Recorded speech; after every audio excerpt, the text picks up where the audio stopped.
to Keka Katalyst, the Bangalore chapter. First session for today is something called the CEO Talks, right? So I would like to call on stage the moderator for the session, Mr. Kshitij Sachan, the lead process coach at Keka, who has been mentoring and helping leaders enhance their strategic goals and help them understand what their organization needs, correct? That is our moderator for today. And our first speaker is Mr. Kulin Shah, the founder and CEO of Onsurety. Can we please have Kulin on stage? With over 12 years of startups experience, Kulin predominantly drives growth and partnerships at Onsurety. In addition to this, he brings a vision of a change maker and constantly drives the company towards achieving bigger goals. Our next speaker today is Mr. Vijay Alamanchili, the founder and CEO of Keka HR. Right. Lovely. Over to you, Kshitij. Hi, everybody. Loud and clear to the last corner of the room? Perfect. All right, so before I come to questions, let me quickly set up, let me talk to you guys. Was there traffic outside? Right, we see half of the room still vacant. I am pretty sure that people are on the way. So the CEO talk, right? And I think, what Nishat was talking about, I do not agree entirely, that it's not clear to us that what does the CEO really require out of us. That's the first chapter that teaches, when we go for HR, right? So my context about that discussion is going to be majorly on those aspects, the area of human resources management inside the organization. And the first thing which comes into my mind is on the history and background of the organizations that both of you have built. So one thing is, when a business starts, it starts with a very clear aspiration. The founder knows what's required to be done. Over a period of time, people start to join the business, and then they come with their own set of aspirations, right? So one problem while people join is that vision evolves a lot. The vision that you start with as an organization, over a period of time, that vision in itself changes. So I'm pretty sure you guys would have had that journey as well in your organization. So I would like to know more on that aspect from you, Kulin. Like, what was that journey that you have seen in Onsurety so far? First of all, thank you for having me. And Vijay, nice to meet you. I think before I start that, just wanted to say that big fan of Keka. We are customers to you guys also. And, we moved from some other product to you guys and, have seen great outcome after having Keka. Talking about Onsurety, I don't know how many people know about us, but Onsurety is an employee health benefits platform. And from a purpose perspective, we started Onsurety because we realized that there are 63 million SMEs in India. And SMEs are not generally just your Sharma ji ka dukan, right? There could be a 50-member team somewhere in Hyderabad delivering the most amazing UI UX experience. Or there could be a small 100-people manufacturing team, right, in Pune, right, working with someone like, as big as, say, Mercedes-Benz, right? What we realized is that these folks wanted to get the best talent, but, never had the opportunity to give them the right benefits, right? And the community out here would possibly agree that at the end of the day, when employees join, right, there's always a conversation that, listen, the organization that I'm leaving, will you be able to meet our benefits or not? And that was the starting point for Onsurety. We realized that we needed to create an equal playing ground where we could enable SMEs, startups, to kind of dip into the same pool of people and get the right talent and not have to really worry that whether I can even match those benefits or not. So that's where we thought about employee health benefits.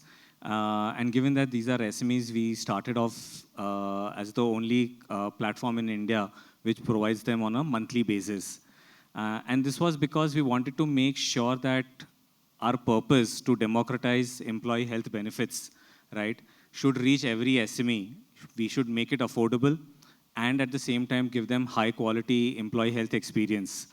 And from that perspective, our purpose continues to remain the same, but what has changed is the way we've now kind of evolved over a period of year, right? From a customer perspective, and we shortly spoke about Maslow's hierarchy, right? Big fan of that model.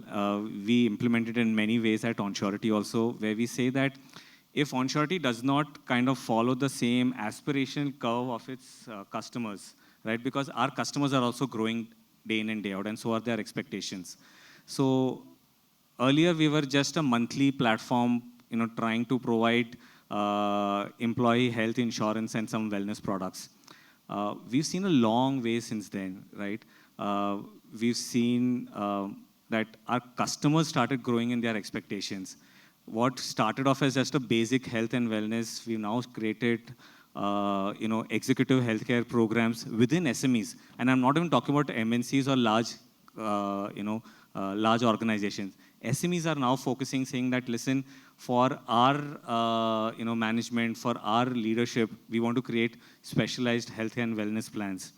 We've moved from providing basic, bundling basic health insurance to providing many more insurances, which takes care of the out-of-pocket expenses of customers or the employees. And similarly, even from a product perspective, from a technology perspective, we've seen that our purpose, while remains to democratize healthcare, we've tried to bring in a lot of more efficiency for our what we call as HR partners in customer organizations, where we are able to kind of help them focus now from just not providing benefits, but making them almost invisible from a process perspective at their end, right? For example, integrations with HRMS partners, right? Which completely takes away your onboarding and deletion, right? Which means that, yes, you're on top of things without having to spend any kind of effort out there. And hence them and their team are able to focus on the core issues, right? And not look at these ancillary issues that kind of come up. So yes, in that lines, we've also come a long way from our other offerings also. Yeah. Super cool. And, Maslow's hierarchy, everybody remembers it? Nobody's raising hand. Let me talk about it a bit. So, what Maslow said in 1935 still stands tall, which is that humans experience needs in a certain sequence, and they cannot jump that sequence. It starts with basic needs where people need they need food, water, shelter. Over a period of time, they want to head towards self-actualization, where they want to work for a purpose, something which gives them the sense of righteousness or something like it, right? So eventually, if you look at Maslow, it's applied everywhere. I go to psychiatrist and I tell them that I want to quit smoking. They would be like, it's a higher level problem. Let's talk about your history. You go to HR, they'll talk about, what do you expect in next 5 years? And then you have to answer it as per, how do I see myself progressing over a period of time? So Maslow today definitely provides a base to this civilization in terms of the hierarchy of needs. Vijay, my question to you, coming to you, we have been associated pretty early, and you have. While I joined Keka, I was full of years of experience, and I was a fresher. I found that sense of purpose working for the organization, and you as a leader were the core inspiration to give us to that. So, would like to understand more from you in terms of the journey of Keka so far. How did the purpose start? How did it evolve, and where are we now? So I think when I started, the purpose was something, and it kept changing. In the initial days, it kept changing on a monthly basis.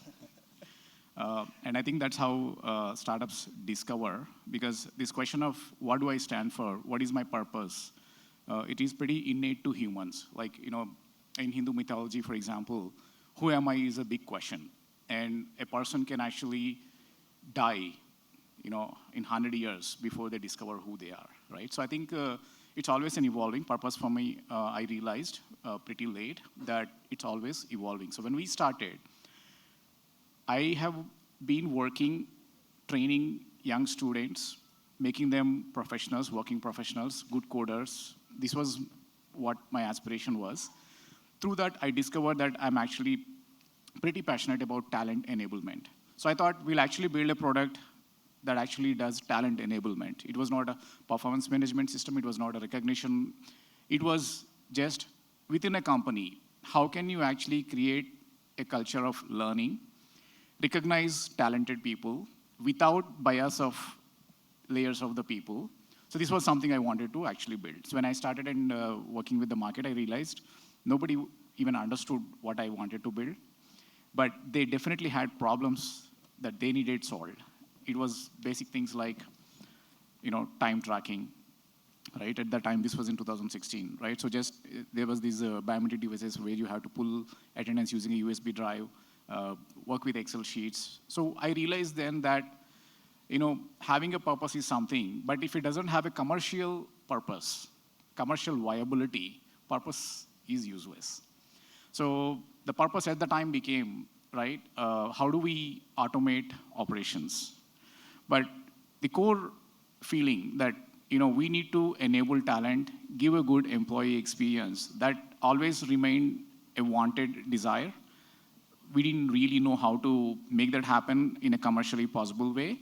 But what I felt was that if we could build a system that does operations automation, along the way, create a good experience for employees, maybe that purpose is served partly that way. So that's how we started. And then that phase, I think, continued, and over a period of a time, we realized that's also not enough. So today, when you really ask me, what is the purpose? I am actually in a mode to redefine that purpose.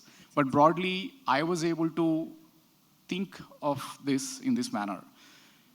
I saw that video where it was actually showing that HR department and benefits and all of these have started many decades ago.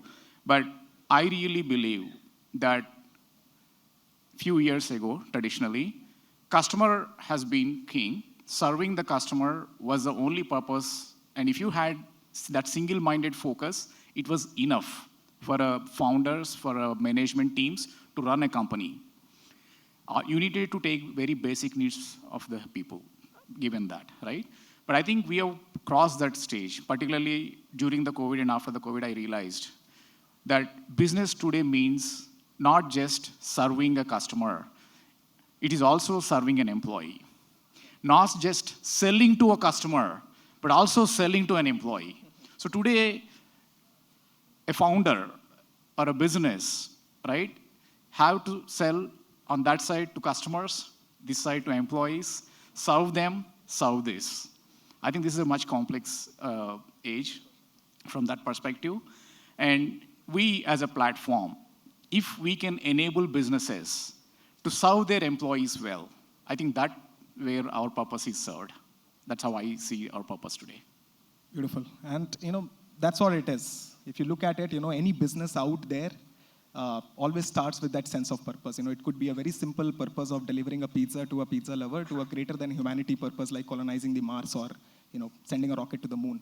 So my next question comes from the aspect that you guys just discussed, which is, the purpose of the business itself. A lot of times we as individuals, we get it wrong.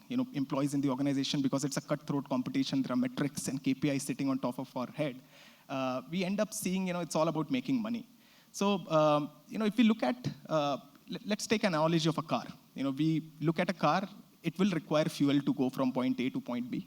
But is the purpose of car, it's never going to be, it's not about making, getting the petrol fuel. The purpose is always going to be, to take you to point A to point B, make memories, share, those aspects.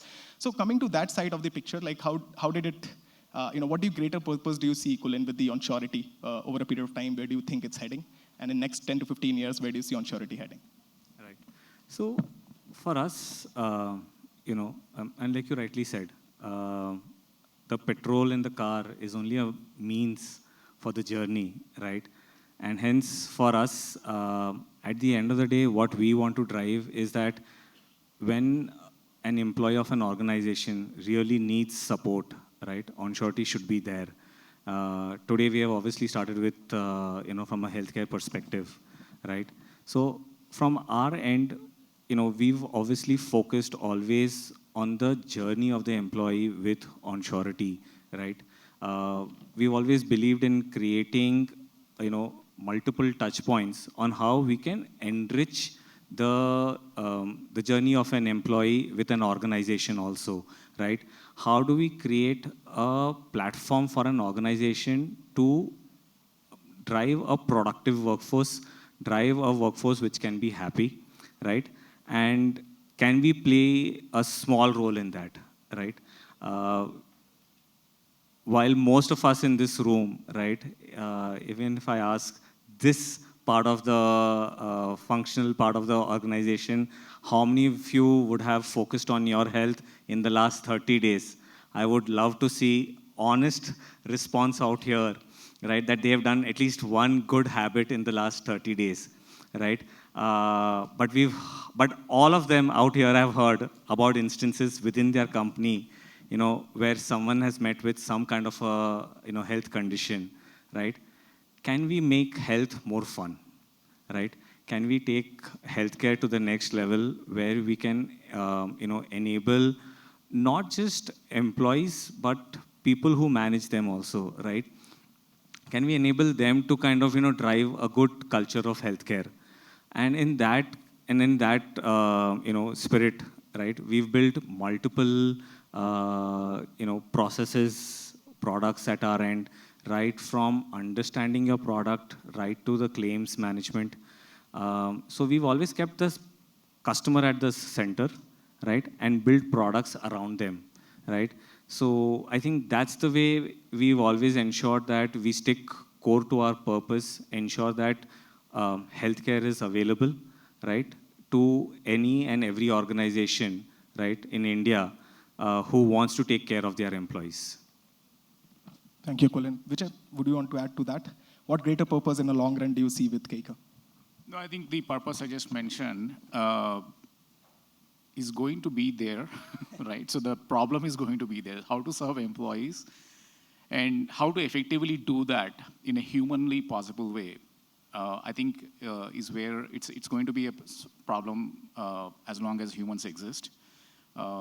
So there's no limit to the automation, no limit to what you can do to actually get it there, despite AI. I think that purpose is, a purpose that cannot be solved in the next decade, 20 years, 30 years, I think is a good purpose to have. I think we have the purpose. Yeah, so it's like what Simon Sinek said, it's the infinite game, right? So it's an infinite goal. You do not know where are we heading. It's just, the path keeps on evolving. So, Vijay, I'll ask this question from a different standpoint because a lot of people over here, everybody over here is from HR department. We all suffer during the time of appraisals.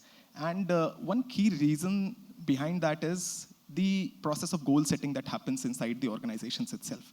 So, everybody, while they do goal settings, they think from their silo perspective. If it's salesperson, will think from a sales mindset, look at, if it's a marketing, it's going to go with that. So these silos start becoming real as soon as organization grows. And, that's something which actually it's very hard to look at as from an HR department where we have to execute the goal setting. So how do we bring all stakeholders into the plan? How do we bind it together? If you could add to that. Sure. How many of you are here from companies that are less than 200 people size? Cool. Less than 1,000? More than 1,000? All right, cool.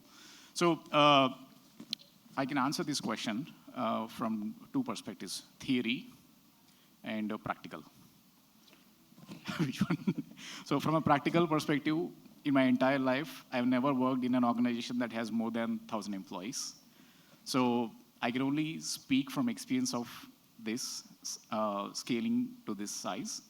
And a theory, I think we can speak later. I think for a lot of startups, this particular aspect of visibility, at younger stages, when there are fewer employees, it's much more easy. The communication is pretty rampant between people, between the teams, and they work very closely. But as companies scale beyond 100 or 200 people size, what happens is the people that are heading those functions, when they were in younger companies, these guys are pretty hands-on. And very few of them actually develop the skills needed for the next level of a growth. The next level of a growth does not need hands-on people. I mean, it does require that you have had a prior hands-on experience, but what you require is a team that is actually effective in communication, has stronger leadership skills, decision-making skills. Those become the crucial functions to actually give visibility. A lot of times, when at a 500 people size and plus, the first level leadership, the founders, and then the first level leadership next to them, if they don't work as a team, silos start being created at that level. Like, the customer success team does not like the engineering person, or the engineering person does not like the salesperson, right? And they actually start creating those divide first. I think that team, the leadership and the next team, if that team is actually working as a team, a lot of times communication goes from top to the next levels in that manner. So I think from a people perspective, having that strong team that works closely together and have that sync and camaraderie, I think that's a first need. The next is tools to actually make the information available. So you mentioned OKR objectives and all. In theory, it sounds as simple as like, hey, you have all the goals of these departments on a website, and it works. The challenge is the goals you have for a department head for that function are not easily understood by lower level teams. A software developer does not understand how his skills, what he does on a daily basis, connects to what the company is trying to serve. A company is trying to serve a mid-market customer in that territory. Yeah. How does this help that purpose, that connection they won't be able to establish? A lot of times for them, what they want to grow for their own career purposes, that stands the number one priority. And then being able to connect this to that, right, can only be done through layers. Even if you do a town hall meeting with 1,000 people, the founders speaking, what founder speaks, they won't be able to really connect well. A lot of times the conversation you have to do is a very simple, normal English. The moment you start doing any business language, they don't connect. So I think that has to happen through layers. And that's the only way I see that those silos can be beaten. Superb. So, Kulin, on the other side, so silos have the other side also. While there is a great risk that the entire organization does not understand the vision properly, or does not understand what's the mission. The other side is that it actually helps people to do deep work also, because salespeople, if they keep their focus onto sales itself, it's better for sales. So it's a thin thread. So what do you do at Onsurity to make sure that it does not get toxic enough to start hurting you, and it does not end entirely so that people still do deep work in their spaces? Right. I think the most important thing in an organization is appreciating someone else's work, right? Making sure that you have empathy for the person, for the work that they do, right? You can work in silos and still have a very healthy culture, right? You can have people collaborating and you can have the most toxic culture, right? So I think being able to appreciate what goes in that particular department, what goes in that particular function, what goes into that particular team, right, is very important. For example, at Onsurity, for some of the functions, I tell them that because you're not on the front line does not mean that you don't know what other teams do, right? So many times we have encouraged people to go on calls and understand when a claim comes in, what really happens on the claim, right? What happens, what it takes to do a pre-authorization. See what it takes to get a reimbursement claim passed, right? People who are in functions which are completely away from sales, right? We encourage them to go and attend demos, right? Saying that, listen, when a customer comes on board, right, it takes a lot for a customer to come on board, right? And hence, when you go and represent Onsurity, right, after sales, right, understand the effort that has gone in, and hence the amount of effort that you need to put in, right, so that the customer stays back and the person who got in, right, gets appreciated in some way, saying that, yes, I got someone and the person is still there, right? So I think ability to appreciate someone else's efforts is the key in any organization, right? I know I shouldn't be saying this in this crowd, but one of the most underappreciated functions sometimes is the HR function, right? And hence at Onshore we, in fact, with the partners that we work with, right, we over communicate out there to make sure that the HR really, really goes out there and takes a finance team's heads on, right? A finance team person should not come and say, "Arey, tumko kya pata insurance mein kya hota hai?" Right? You stick to what you are doing, right? That's where we feel that, telling them about small things, right? Listen, this is the working capital expense that your company picks in, right? And hence, can you be the enabler where you can go back and tell your CFO, listen, I'm going to save 7% of, the working capital expense that you're going to have, right? I'm going to go and back and tell my management that we spent, say, 50 lakh rupees on employee health benefits, but we really didn't get that money's worth back, right? Because the whole industry talks about some claim settlement ratio, but what you really need to look at is a claims payout ratio. So how do you keep making sure that all other teams, right, are getting advantage of learning from you, right, of your function? I think that keeps the culture in check. Superb. All right, so that brings me to the last question, and my last question is to you, Vijay. First, I'll come to you first. So, a very recent Gartner report says that by 2035, 85% of the jobs that will be there in 2035 do not even exist today. And that is the impact of AI. I think we all have been attending HR conferences around, and Gen AI is I think, 2 times out of 3 times is the topic of discussion. So, while this Gen AI revolution is happening out there, it is also taking a toll on the mental well-being of the people. We all, I myself feel that I'm getting obsolete in terms of skills.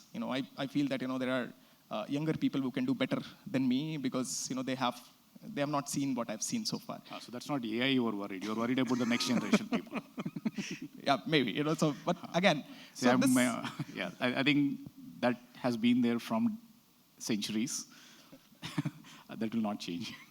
Yeah, and these fears is how market reacts. If we look at the earlier times also, while industrial revolution was happening, Kulin, everybody was worried. We saw the video also. Everybody was worried at that point of time that a few set of factories will meet all the demands of human society that ever existed. But today, if we look at it, that's the backbone of the jobs that all of the jobs that exist today. So in this era where the psychological safety inside the organization is so low, which kind of does also reflect in the kind of work that people are doing. People are always looking for options. So how do you ensure, that this psychological safety inside the organization, the mental well-being status inside the organization stays stable for the people? This is going to be very handy for all the HR people out there. So my response every time someone is asked that, will AI replace me? I've always told them one thing, that will you go to a robo or a doctor? Will a robot ever take away a doctor's space, right? The answer is no, right? The technology only increases efficiency, right? A surgery which would have taken 5 hours earlier, right, today would be possibly a half-an-hour job with very little, intrusive surgery kind of a thing, right? But it's not going to replace you. It's only going to make you better. Now it depends on you, how much you make out of it, right? There is technology at hand, which basically means that your monotonous work can actually be reduced to about, which you were doing for 5 hours, could actually be reduced to half an hour, giving you the ability to spend those 4.5 hours to figure out what more value can you add, right? That 4.5 hours and what you do out of it, right, completely depends on you. So, like the Industrial Revolution, right? If we were so afraid that, machines are going to replace human, then today manufacturing would not have been the second largest employer in the country, right? Everyone would have been replaced, right? No one's going to replace human beings, right? It's only going to make you more efficient, will only help you to achieve much larger goals, right? Will possibly only steepen your learning curve and your ability to drive more value to an organization. So I think it's at least I don't subscribe to the philosophy that people are going to get replaced. I think it's only going to enhance your scope of work and possibly give you the opportunity to learn much more in the given span of time. Super. Vijay, would you want to add? Yeah, so I think industry is about mostly physical things, but from a computer and AI perspective, the first phase was democratization of information. Prior to like maybe 20 years ago, we had to remember phone numbers of every friend and person, or we would have written down on a book or carried the book. At that time, I used to remember, actually. I used to remember almost like 40, 50 phone numbers of the friends. That whole purpose of having to memorize is just gone. I don't think people have any more that kind of an ability to memorize, even though she stood first, right? She actually wrote it down.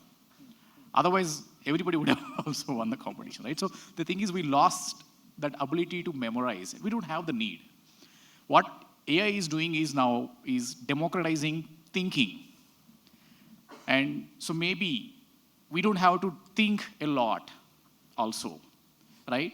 At the time, 10, 20 years ago, if I told you this notion that, hey, humans don't have to memorize, it would look scary, right? But there are certain aspects that you need to memorize, you would memorize, but certain things you don't need to memorize. I think in a similar manner, AI will actually take away some of the thinking burden, so you could focus on what you still needed to think. So I don't think otherwise it really changes drastically. And like he mentioned, right, he took an extreme example of a doctor, but it can be as simple thing as like going to a restaurant and being served by a robot versus a human, right? I think people would prefer humans. Despite industrial age, right, if you actually sold a toy that's called handmade, it always took more money. People always charge more money for a handmade than an industrial one because you value someone servicing you. A human servicing you is always valued. I think that will always stay in value. Not in all transactions, but many transactions it stays. So I would like to end in a paradoxical joke, which is, if you look at how humans have really played with the AI today, they're in companies, as soon as there is a job, the HRs use the AI to prompt and write a job description. Then it goes to the candidate, they prompt the same job description to create a resume, and then it comes to the desk, right? And this is how it's going to be, even if... and that is absolutely right, by the way. And I don't see anything wrong in that, okay? Then what facilitates in that process is the human interaction.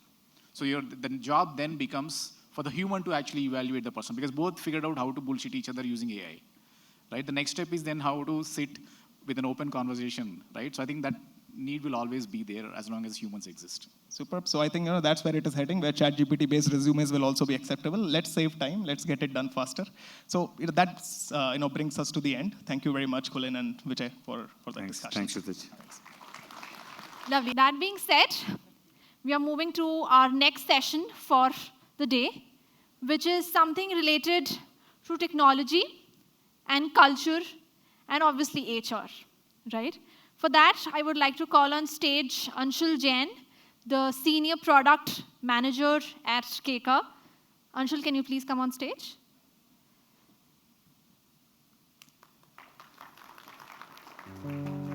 Lovely. All right. So we have a question for all of you here, correct? This is your question. Anshul, please go ahead.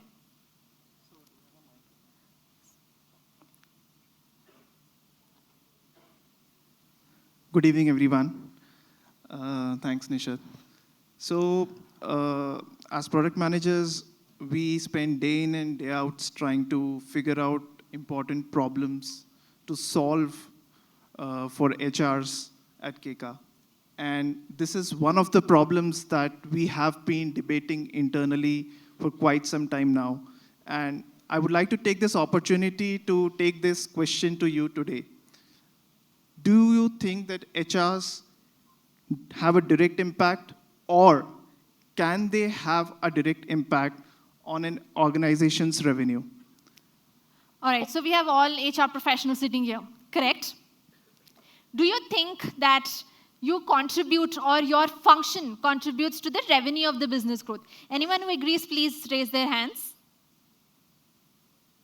the HR contributes to the business revenue. I think that's pretty understood, right? Awesome. We all agree, we all collectively agree, right? But how do they do that? So you were very confident, if you can go ahead and let us know. How do you think, what are the factors that, are into consideration? Can we have the mic here?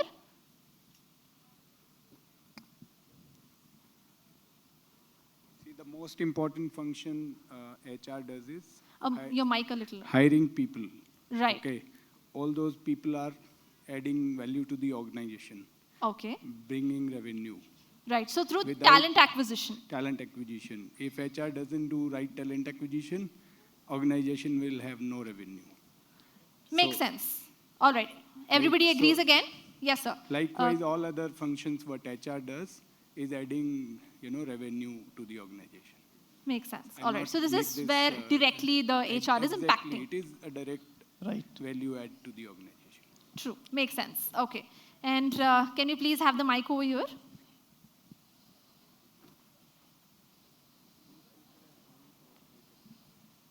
Yes. Hi. please. Very wonderful question. And there's one word over there, direct impact. Yes. Normally people think it's indirect because let's say they train the people or they recruit the people. It's all about the people.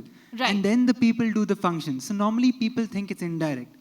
But what's an organization without the people? So Correct. we should not consider this as a back-end process, but instead, just like Sir spoke about hiring, and after hiring, there's training, there's development, there's appraisal, there's motivation, building the Absolutely. morale, all these things. And I think all of that is direct because your whole organizational work culture depends on how the HR is performing and how the people are accepting it. So therefore, I think it's direct, and this notion of it being indirect should be eradicated. Okay. Makes Anyone sense. who thinks it is, indirectly collaborating or contributing to the business revenue? Not directly, indirectly, in some or the other way. Every one of us thinks that we are directly contributing to the business growth?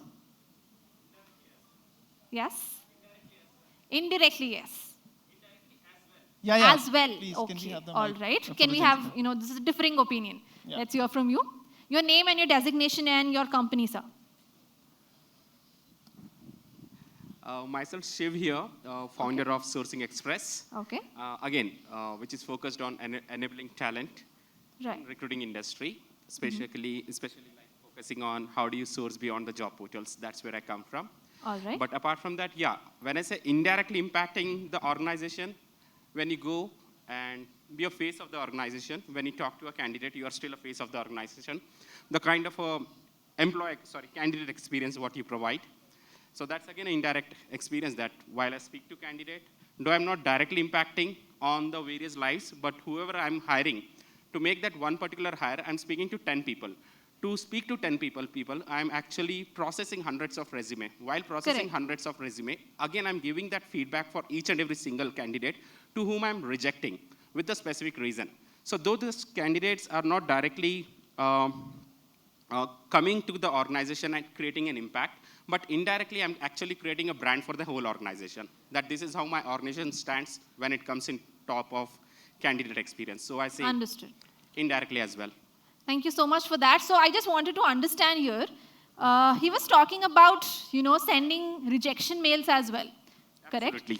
How many of you all actually send rejection mails? Let's be honest, guys. Always. Okay. Yeah. Sorry, we'll also look at the back. Yes, please. I actually have a very different prospect to present here, which is indirect or a direct impact. Yes, please. Apart from the TA, definitely TA, what has come out in the discussion is definitely yes, bringing the right talent. But there are two more aspects to it. One is retaining them. So first, identifying the key resources, pillars in the organization, and then giving them the right path and the progression path, upskilling them, or probably preparing them to become the next level leader. That could be another, which I also see it in Keka, where people have joined as they are fresh, and then they have grown within the system, right? And Right. probably that's because of the environment and culture which is being built. So that is Right. a very direct impact on the revenue. The second very, very important aspect of it is about employee engagement. The moment we, as an HR, we execute our employee engagement activity, we basically bring the newcomer within the system and make them a part of the family. And if you understand the core of it, I would just cut the long story short. Yeah. It increased the productivity at the end. And that's where the revenue, whatever you expected to deliver from the region or from the organization, starts to grow by, say, 10%, 12%, 15%. Makes and that's sense. what makes a lot of difference in your revenue. Right. And thanks for the compliment that you gave initially to Keka. I haven't not missed that. Sir, I have a follow-up question. How do you measure that revenue contribution? It's through a tangible benefit, of course, not by HR, but if you look at, we hold the PMS system. So we see what level of productivity we have done last year, what quantum of deliveries every department has delivered, be it Right. sales or be it revenue. And then we look at probably leveraging the L&D part, engagement part, and all of that. And then we match what was my last quarter versus this quarter, or the last year, same quarter versus this year, same quarter. So those are tangible benefit, and that's what we map how it is to be grown. So basically, it's data-driven now. Exactly. So you can Data-driven. tangibly say that we made this contribution directly. Exactly. Awesome, Exactly. I forgot to mention my name. My name is Abhishek. I work for EXP Realty, which is a software unit, and I lead the, I'm working as a country lead HR for them. Lovely. Thank you All so right. much. Thank you so much for your perspective on that. So assessing and measuring this is what we want to talk about today, right? So over to you, Anshul. I think the gentleman So, wants to as you shared that what is the tool to measure the direct impact on the business. So, I would like to share here one input and one tool which will help you in even all the HR community to measure this direct impact on this. There is an institute called the Institute of ROI by Jack Phillip and his daughter, Patty Phillip. They have given this format of 12-step of format which will help you to how to navigate through the direct impact of the HR on the overall productivity, right? So it's a process, where you put people in, segregate all the marketing activities, other activities, and finally you reach at the point which will help you to understand and showcase to the CXOs in the boardroom that how the HR was really, really impactful. It's all about, the art, how you put forward the case, how you make it, something, which is very, very impactful when it comes to showing the impact of HR, direct impact of HR. Thank you. Right. I am Pankaj Sharma. I work for a healthcare organization called HCG. Thank you, sir. Thank you so much for your inputs. So I think we all agree that it does have a direct impact. And as the gentleman said, we can also measure it in some way.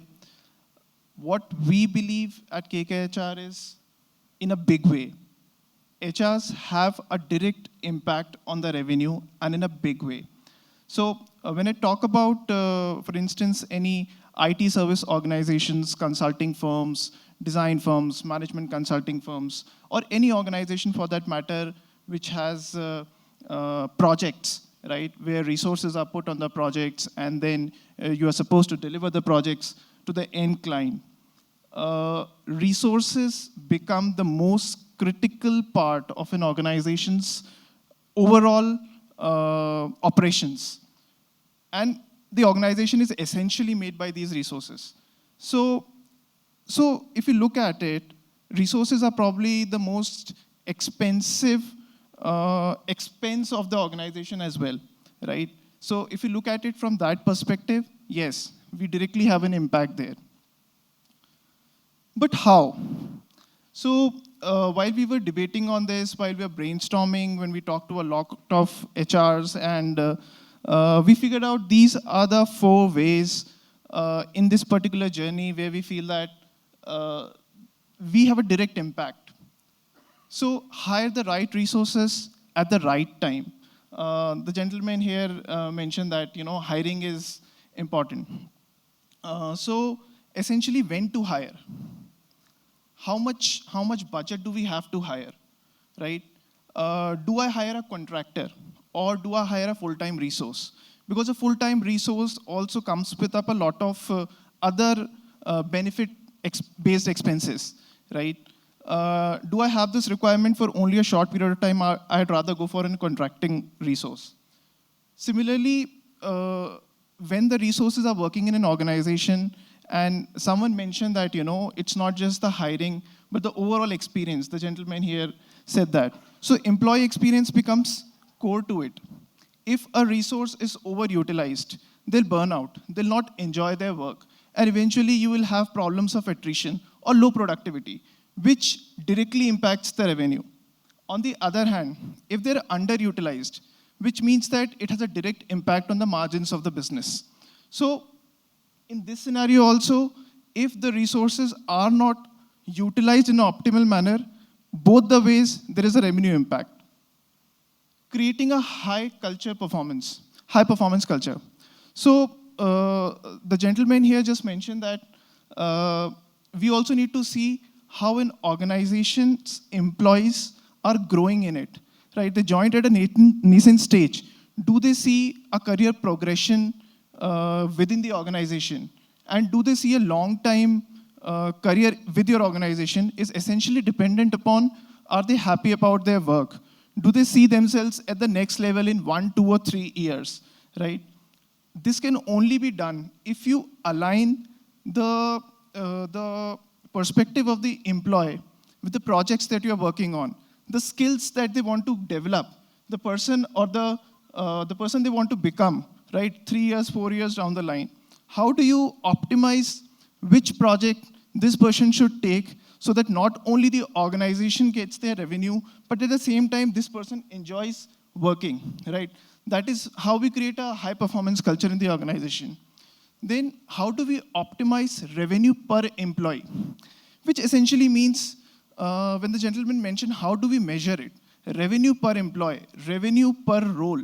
How do I objectively figure out, this is the margins I'm making on this resource? Why this resource is more important or critical to me, right? What happens if this resource leaves and I'll have to hire a new one? How does it impact the existing projects and the growth of my organization? If this is all objectively available in terms of data, then the decision making becomes very easy. So we believe that these are the 4 areas which can create a direct impact on an organization's revenue. And these are the touch points where human resource professionals have to deal with day in and day out. So essentially what happens is, this is a project life cycle. So, the sales folks look out for opportunities in this, in the market. Once you feel that, you have a good opportunity which has like a good 70-80% of conversion, that is the point where you start planning and you look at whether I have resources for this particular skill set within the organization. Do I need to hire another resource? Do I need to hire a contractor or a permanent employee? Then it goes to the resource management part of it. I plan, I allocate, by when do I need it? Do I need to have some capacity forecasting around it? Can it be more logical? Can it be more informative? So that comes as a resource management part. Then there is a project management piece to itself. So when the project is going on, right, I would still want to get a feedback of the employee, how the resource is working on the project, right? A 360-degree feedback from his manager, from his colleagues, and I would want to tie up all this information to the overall performance evaluation of the resource. Then the employee is filling their timesheets, the billing and invoicing is done on the data that is filled on the timesheets, and then we eventually have the revenue and the resource utilization analytics. Unless the analytics part tells us that we are working at an optimal level, there is need to optimize. And that is where it is really important. The HRs come in at various parts of these touch points, right, and directly impact the revenue. So if you look at it, in the image over here, right, we have the hiring part, right? You are actually spot on when you say that the hiring is a problem. So when to hire, how to hire, which skill sets, this is a crucial touch point. Then the performance evaluation, as I mentioned, the performance on the projects, their overall evaluation, this feeds in as a data point. How do we engage the resources? Someone directly mentioned high performance culture. Then they're filling the timesheets. How do I automate payroll processing? They're having time and attendance. So how do I ensure that the time and attendance records and the payroll processing is completely automated? And learning. So a resource is on bench. I'm going to get a project. I have an understanding of how the future looks like. What is the skill set I would need? How many resources on that particular skill set? 3 months down the line, 6 months down the line. Can I train these resources in this due time rather than hiring a new resource? So all these problems come together, and this is where we feel that our product called Professional Services Automation ties all these things together, and it gives you the control to project the revenue impact that you have. So you can see a barcode over here. Feel free to scan it and let us know if you want to know more about this particular product. We call it the Professional Services Automation product at Keka. And at your desks, you will also see a black leaflet. And if you turn to the last page of this, you will figure out in brief what PSA is about. And would love to talk to you guys if you want more information about how you can drive this revenue impact in a more tangible manner across your organizations. Thank you so much. Thank you so much, Anshul, for that, right? So the QR codes are on your screens, everybody. And either way, the Keka booth is right at the end of the hall, so you may reach out to us. Moving on, the next session for the day is the core of which you actually came for, correct? The topic which revolves around how do you build an organizational culture that actually performs, right? So how do you measure your organizational culture? How do you know that it's actually working? And how do you make sure that psychological safety plays a role? We have spoken in depth, I think, about psychological safety, the well-being of employees and everything. But how does it actually impact, and how do you measure the impact of your strategies? Right? Let's talk about actionable things, not just theoretical knowledge that will just be shared and forgotten, right? Actionable strategies which can be implemented in the next quarter in your organizations, correct? So for that, I would like to call on stage the moderator for the panel discussion here, which is Dr. Manish Kothari, the Managing Director of ISBR Business School. Can we please have Manish on stage? Next up, we have Mr. Eric James, the HR Director, Learning, OD, Inclusion and Diversity of Flipkart. Can we please have Eric on stage? Next up, we have George Varghese, the Business Head of FlipSearch. And our final speaker for the day is Mr. Nitin Kumar, the Associate Vice President, Human Resources of Infra Market. Can you please have Nitin on stage? Lovely. A huge round of applause, everybody.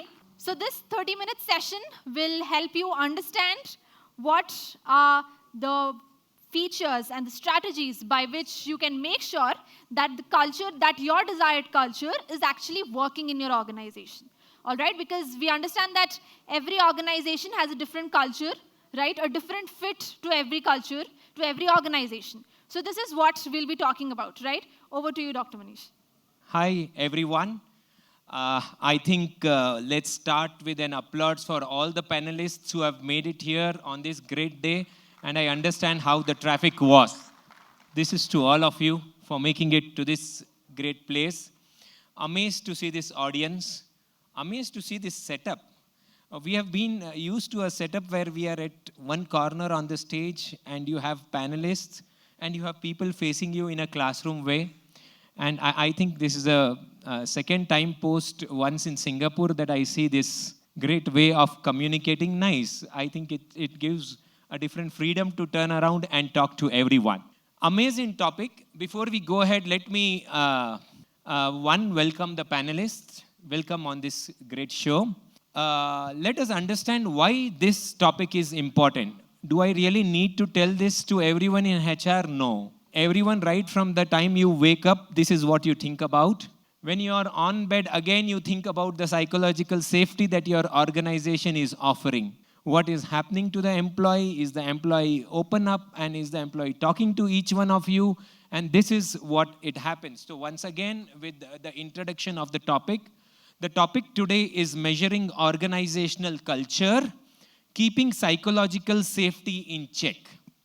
So long back, I'll tell you why we are here today. There was once, 1950, a person by name Carl Roger. This man coined the term psychological safety, not realizing that this is going to be one of the most important topics of the life of HRs. And if you see today, this happens to be one of the topics of almost every panel discussions that happen. And every time such panel discussion happens, something new comes out of it. So in this panel discussion today, with such great panelists, we look at what's the best that is in store. Before I move ahead, let me tell you why is this topic important. There was a project by Google, and this project was Google Project Aristotle. What they did was, they did a complete survey of all its manpower, and finally the outcome of this survey was the employees that felt safe performed better. Similarly, Deloitte did a similar survey recently to only find out that employees who stayed longer with the organizations are the employees that innovated. And these employees that innovated are the employees that opened up. And the employees that opened up were the employees who felt safe. Moving forward, I would like to add, Jacob Morgan in 2017 wrote a book. And this book was on employee experience. And he said that it's the organization culture, physical environment, the psychological safety being the most important concern for any HR in an organization. So with this, I just move forward. I am Dr. Manish Kothari. I am the founder of ISBR Business School. Just to tell you, few days ago, the admission head of this institution comes and talks to me and says that one of the points of the placement policies needs to change. And I asked her, what is it? This lady said that once a student gets an offer, you have moved him out of the placements list. Don't you think he needs to get another offer which can be his dream offer? The placement team then met the admission team and then they made the necessary change in the policy. I mean, when I went back home late night, when I thought about this process, I was very happy that the employee could open up, talk about a policy which needed a change, which did not hit his or her own policy. But finally, if you look at it, it make an impact, a positive impact to the organization. Now, that's what we are going to talk about. My first question is to my first panelist, Mr. George. George day and night talks about psychological safety and is in direct business, communicating with his clients. George, we are talking about organization culture and we are talking about the psychological safety. Can you tell us more on exactly what are the things that coin this psychological safety? What are the parameters that makes this term? And how is this very important? Over to you, George. When we talk about culture, we don't necessarily look at psychological safety in one bucket, right? So it's a complex web of many areas which add together the way we behave. I just want to put a perspective before we delve into this topic. If you look at our country today, specifically, in our geography that we are talking about, only 20% of business or industries are really organized, right? Majority share of our industries or the GDP which comes from the industries part is still with SMEs and MSMEs. I want all of you to keep that in mind while we are discussing this topic, right? Even if we look at the fabric of our organizations, a very minuscule part of organized industry is also, you can say, akin to a promoter or a founder or one owner. Like the ITCs of the world are very limited. Majority of the organizations are still run by owners or founders or promoters. And keeping that in mind, and with my 22 years of being in HR and having worked with so many companies in different industries, what I really believe, organizations first need to have a proper defined vision, mission, values, which kind of provides a guiding compass for the culture to evolve. Still, there are many large organizations who don't have a really defined vision, mission, and values, Even if vision and mission is loosely talked in terms of revenues and other financial parameters amongst the leadership team members, but values, because that is from where the culture emanates. Pretty large organizations are very open in saying that ये सब तो कहने की बात है. Let's first perform. Let's get the numbers. So I think that whole appreciation in the leadership, in the owner community, in the promoter community is very important of how this can be a competitive advantage for any organization, right? Because in the session before, it was being said that all other resources are achievable easily with the help of money, but it is only the people which is a differentiator. And if that is so, why wouldn't you want to have the right framework or the right fabric for people to collaborate, to come together to make that difference? With that as a background, I would say that first, yes, it's important to articulate, brainstorm, come together, think, and have a proper defined value system in an organization, from where the culture will emanate. Now, what are those key elements which I thought, based on my exposure and my experience of working with different kinds of organization, a very highly, values-led organization like Tata's, or probably, not so focused around this topic organizations as well, I feel some of the tenets, I would say, which help employees to have that psychological safety. I'll just give some themes, and obviously, I would request the audience also to add, because you're all from HR. One is openness, transparency, collaboration, meritocracy, innovation. Innovation in itself can be in a value, but if it is not backed by courage, then will innovation survive? Reverse mentoring. Now that is coming very much in the new age industries. And obviously all this has to be backed up by a proper policy framework for this to bloom and survive. Thank you. Wow, I think George has finally given us a 360-degree picture of what we exactly understand by psychological safety. And I said, right from the time it was invented till date, something keeps on adding to it. You've added reverse mentoring to it. And that's how this term is becoming important and important. He also spoke of the Taj culture. And I would like to add to this Taj culture, and I'll tell you what is something amazing about this Taj culture, which we are all aware of. And then I move to Nitin to ask him a query. So what happened exactly on 26th November 2008? We do all remember Mumbai, and we do all remember that sad moment which Mumbai went through and what Taj went through. But do you remember what happened? The Taj employees had a chance to move out of that place and save themselves. Not a single employee left. All were there in-house to safeguard other members. 34 inside this Taj died. 50% or more were Taj employees. This culture does not just come like that. It comes right from the recruitment, the retainment, the training, and the complete 360-degree process on which we work through. I move forward to Nitin to ask him. It is always a moment where you look at an ideal situation, which he just mentioned, to a situation where you already are, and there is a gap. Can you let everyone of us know, Nitin, out of your experience and out of the work that you're doing, how do you measure this gap between where you are and where the desired culture need to be? This would take us further to know how we then improvise and make this more effective. Thank you, Manish. I think before talking on gaps, how do we fix it? We need to even understand, I think, what we are talking about, psychology safety. That means, I think, I have a right to share my opinion. I will not be criticized if I fail. I can take a risk. It's a simple element to talk about it. Now, why are we talking about now? Is an organization, there is an attrition challenge, or there is a productivity issue, or there are bigger challenges within the organization with the engagement or lot many. That's why we are talking about psychological safety. Or I think, is it the priority of the organization, as you rightly said, because it drives directly from the value system of the organization. Because there are, I'm sure, I think all of us in HR professional understand, we study a lot of research. I'm just quoting. There are studies which clearly shows high-level performance is driven when there is a psychology safety is being given.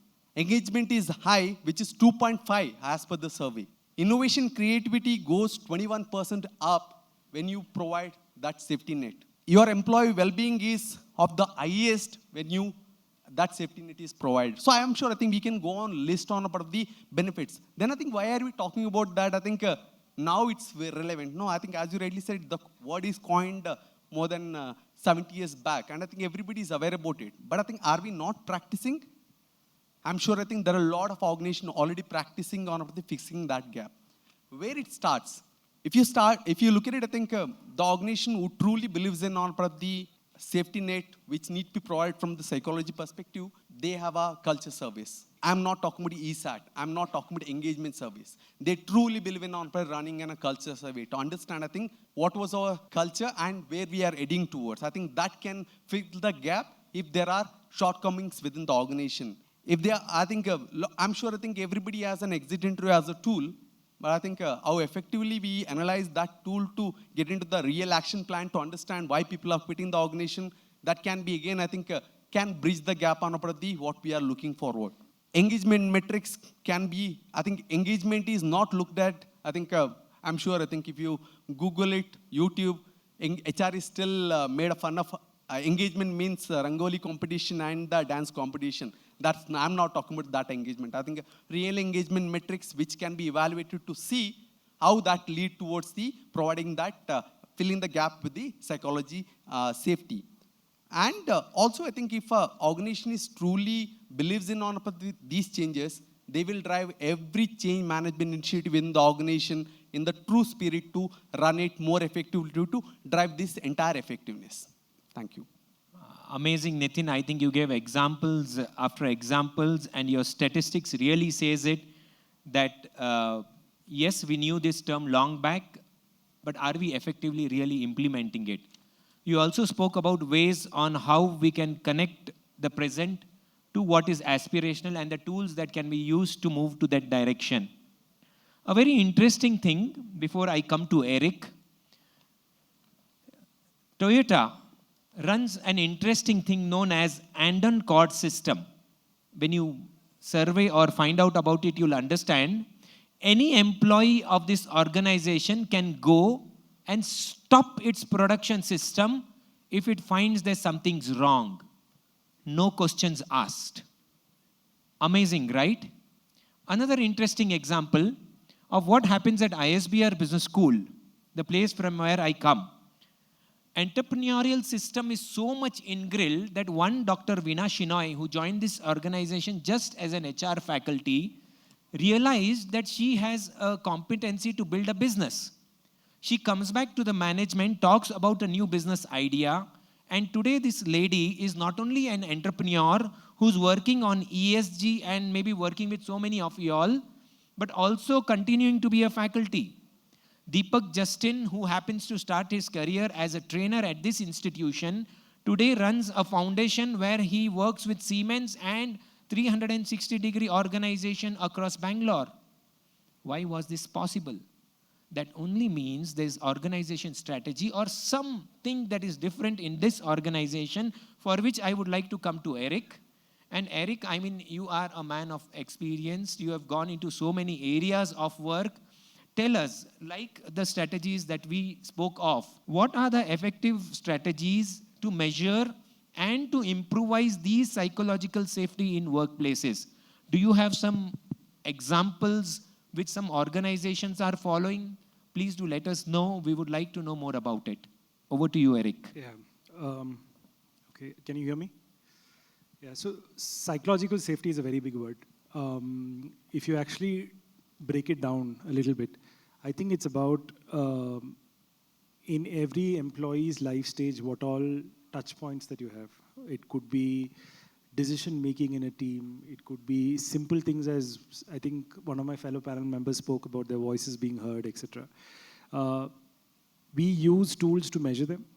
But I think at the end of the day, measurement alone is not going to play a very effective role. So we believe in the concept of a flywheel. So in the HR processes, how do you make an employee as productive as possible? And there are many ways to do this. One definite way is, once the organization establishes a strategy, how do you organize your team in the form of org structures, org design, etc.? Because in the company that I work in, we truly believe people are well-intentioned people working together. So if there are conflicts in departments, there could be an issue with the org structure, and they have conflicting priorities. So how do you measure outputs of those departments and help and does it help solve a problem statement there?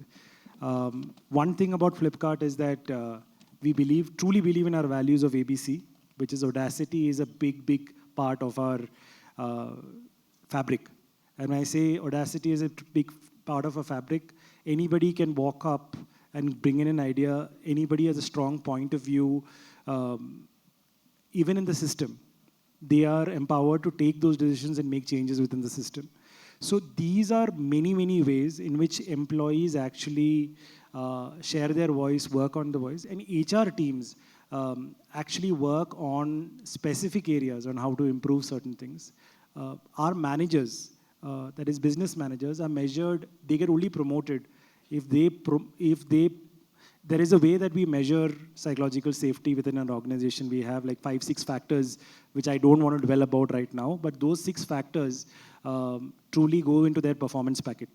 So if they get presented in a panel, the panel will ask questions saying that why was their scores low, what happened, and stuff like that. So there is truly an employee voice at the table, and that is the way we try improving or enhancing psychological safety in our organization.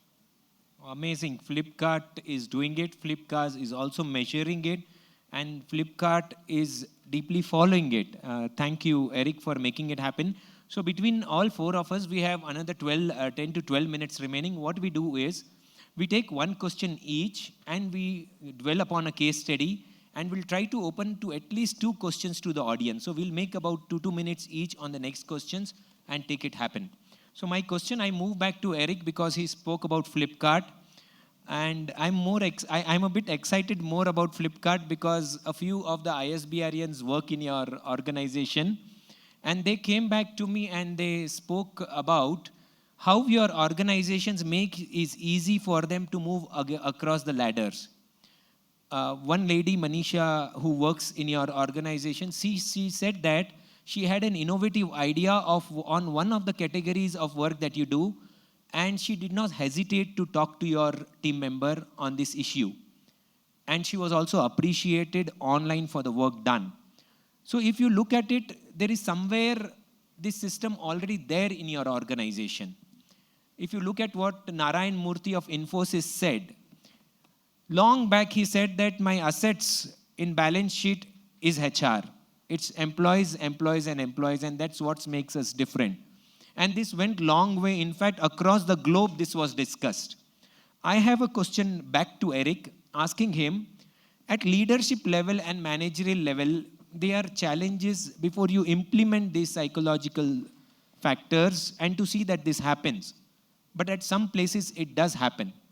Do let us know on how is this journey, right from the top-down approach or the bottom-up approach, wherein you have made this happen. There is no one right answer to your question. So this is what we do. Actually, I'm a proponent of internal movement. So I don't have any background in learning. But right today, I head learning and development at Flipkart. Spent 4 years in the organization, was an HR business partner, worked my way through, and did some things which made sense to the organization, moved around. So what happens in the organization is, there are 2 ways to do this.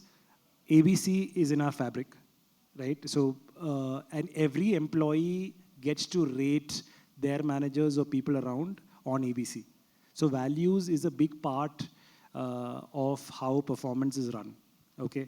Values is difficult to measure because it's usually 0 or 1, but there are many examples in which which decks get promoted. People get promoted basis feedback that everyone else gets in and shares, etc. So you cannot have a culture which is basically very top-down.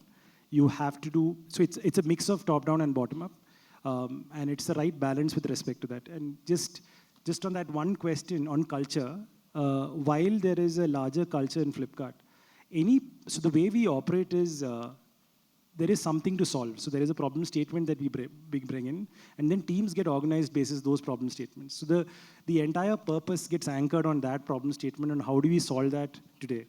Yeah, so that's broadly how I would, in the 2 minutes that I have, that's the only thing that I can answer. Yeah.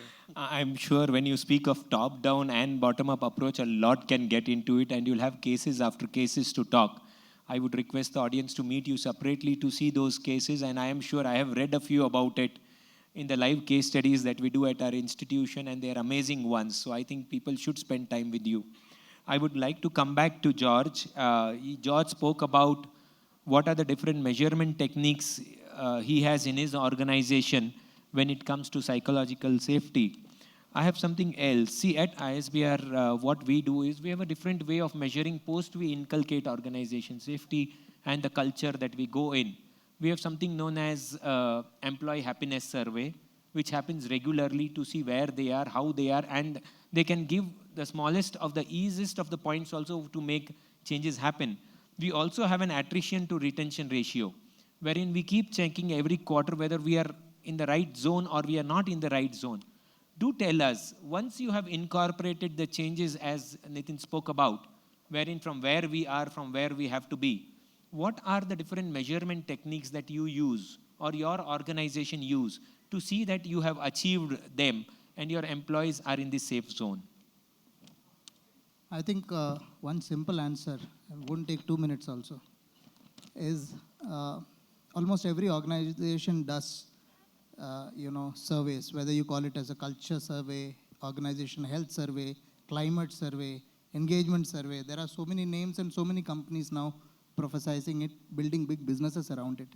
I'm really not sure. And one of the leading, certification organization in the area of employee engagement, in their research, they have published that out of their clientele of close to 2,000 companies, which does engagement surveys every year, only 12% of the companies have some kind of a linkage of the findings to the scorecard of the organization. This is a big revelation for all of us HR people, specifically senior HR leaders, What is our ability to push those agendas around psychological safety in the scorecard of our leaders? How do we ensure that the tablet which we have created or the framework which is on the wall actually gets into practice? I will tell you, specifically an organization where I worked, openness and transparency was one of the core values. And then juniors had to take appointment from secretaries to meet CXOs, right? And it's happening everywhere, right? Things are written on the wall, but the actual practice is totally different, right? So I think that's important, the CHROs, the head of talent, all these, positions have a definite mandate and a responsibility not to worry about their chair and challenge.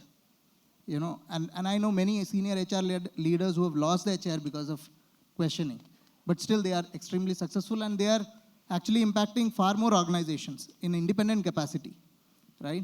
So I think there is a definite challenge here because what we find and how we can execute for a change is really daunting today.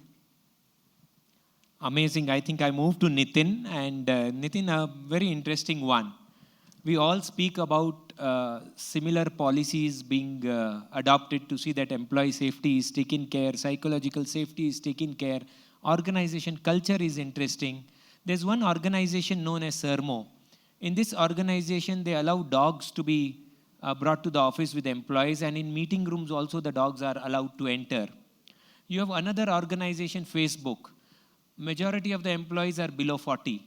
And what they do is they allow employees to come whenever they want, and they go out of the office whenever they want. A very different culture. But at the whole level, how do we ensure that the organization culture and the psychological safety are inclusive and relevant for all? At some levels, there are some employees who do not find this fruitful. At some levels, they are finding this difficult. So what ways do you all do, or what do you think are the right ways to fix this? I think Eric and George talked about it. I think it's finally drives down based on your value system of the organization itself. I think, what do you believe in? I think, do you believe in the psychological safety as a matter? Then I'm sure it will top down directly from your value system itself. Now, if you believe in that entire ecosystem, what you want to build in, I think the first step which majority organization take on that perspective on by training the people on what does that mean.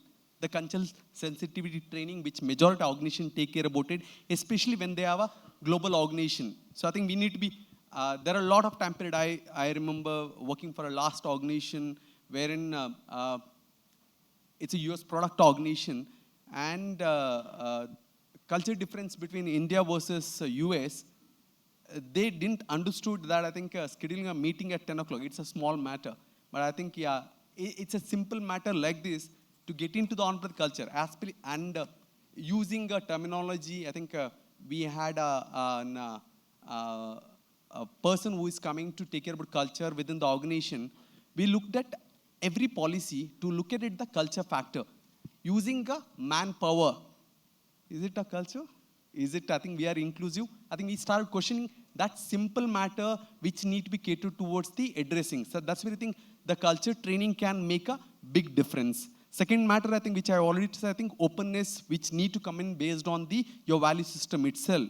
And the ecosystem what you build when it comes to anonymous feedback, which can be through your survey system or any other modes, that can again, I think, bridge the gap what we are talking about it. And also, I think it's all about, I think, the way you communicate. I can talk about, I think, my current organization is in a startup. We are in the startup ecosystem for the last 8 years. I've seen that the kind of our organization has grown. Then I think how we need to communicate these matter, reiterate again and again in all our communication about the culture and the reverse effect of it, how we will not tolerate this matter. I think it will connect towards your code of conduct of the organization as well as the value system. I think that is correlated on how you want to drive it. Amazing. I think before I move ahead, I would like to tell you about a very small survey of study at Harvard. And this study at Harvard was in the healthcare industry. And this study proved that a team that communicates, they have a team that communicates with patients, a team that is feeling safe in an organization, a team that is allowed to innovate, a team that is allowed to talk, is able to cure a patient far quicker and better than the team that is put in fear, than the team that has been given heavy targets, than the team that on minutes to minutes or every horizon is measured on how his performance is. And this is one of the recent studies of Harvard. We have a few more questions, but I think we've lost 10 minutes of our time to the previous panel discussion, but I don't want to miss this audience questions. So we can, I think, take 2 or 3 audience questions to the panelists, and then we move forward. Right. In view of the time constraint that we have, I request anyone and everyone who have a question to just raise your hands right now. If we can just count the number and post the event will be your responses. All right. That being said, thank you so much to the panelists. Thank you, everyone. I am sure you would have enjoyed us. And if there are any questions, we are available to talk to you post this session. Thank you. Right. Thanks to the panelists. I request the speakers to please be on the stage for a few more minutes. Can we facilitate them, please? By Varun Ramakrishnan, the head of product design at Keka. Can we please have the gifts? Right. So post this, we have a short quiz for you all.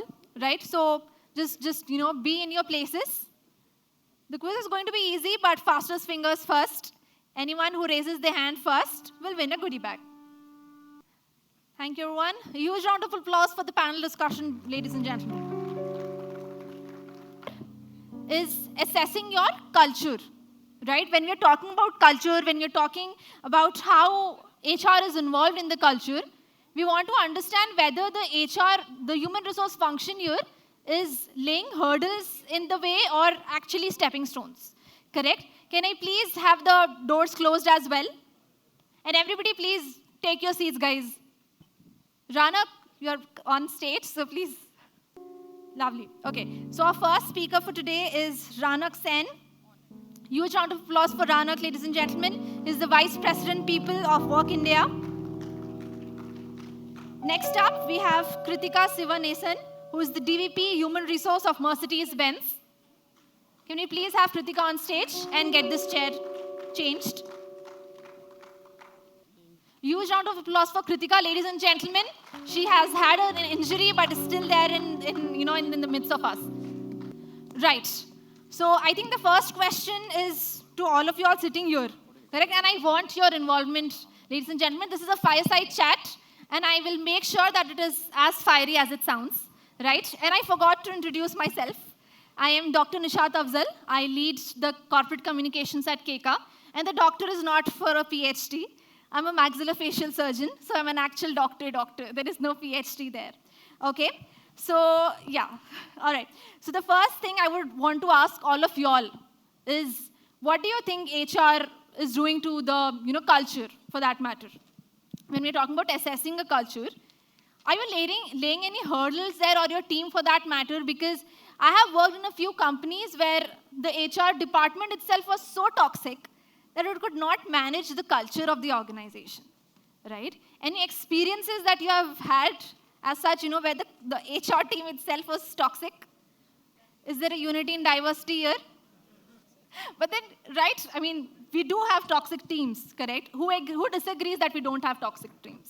We do have, but then we're not really open up, will not really open up to say about those things publicly, correct? But I think there is a very important quote here, or rather, a stat from Gartner which says that 47% of employees leave due to lack of future career opportunities.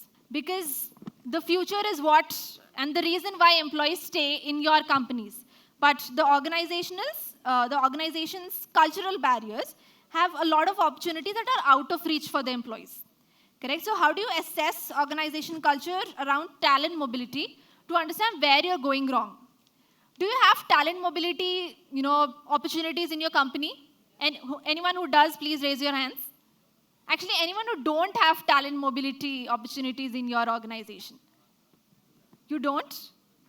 You do. Okay. Anyone who don't have them in your organization? You don't? All right. And why is that? You need to figure it out. Is it a startup? All right. Then it makes sense. How many of you all are from startups over here? Startups, raise your hands. And do you have talent mobility opportunities within your organization? Small level. Okay. All right. Still makes sense. What do you think, are these talent mobility opportunities laying hurdles for the organization or the HR for that matter? Kritika, first, I would like to go with you. It depends on how you view it and how you package it to your employees, basically. Right. I'm sure everybody knows good evening. But you can analyze it based on various techniques. So you were talking about, how you analyze what are the talent mobility options within the organization. You do surveys, feedbacks, or interviews, things like that. And you find out what is the need that's there in the organization, primarily from the employees.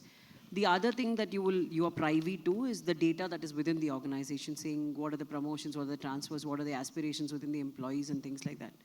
We also have options to find out if people are willing to go mobile, and if they are willing to go mobile, up to what extent they want to go mobile in an organization. So that definitely helps us when we are looking at developmental opportunities to go and say that, okay, fine, this person is, say, mobile.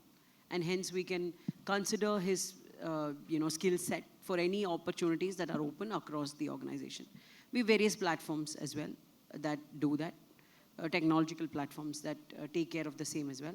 So you just have to ensure that you kind of upload your requirements onto it.